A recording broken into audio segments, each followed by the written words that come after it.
I mean, you're investigated by at least, not you, but 1MDB is investigated by at least 5 or 6 nations, the regulatory authority of those nations. I think let's address the facts one at a time.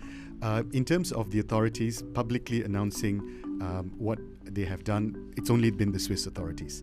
The Singaporean authorities are conducting certain investigations, but that's very specific to banks under their purview, so not to do with 1MDB. 1MDB has not been contacted by any of these foreign authorities, and based on newspaper reports, we understand only the Swiss authorities have contacted the Attorney General in Malaysia.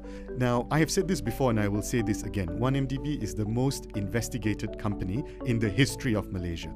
So, leaving aside the international investigators, domestically, Bank Negara, the MACC, the police, the Auditor General, and of course the PAC are all looking into 1MDB.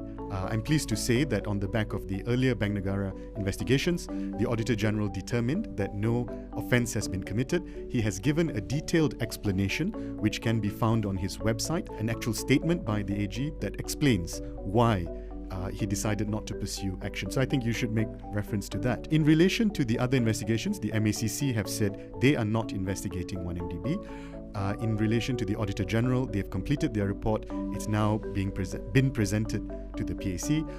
And as I understand it, based on public reports, the PDRM is awaiting the PAC report to be presented to Parliament, upon which they will decide on next steps on their side. So from my perspective, there's no possibility of cover-up given the extensive investigations that have happened, and the ultimate authority, if you ask me, would be the PAC that has members of the opposition on it who can then opine and give their feedback on the various investigations.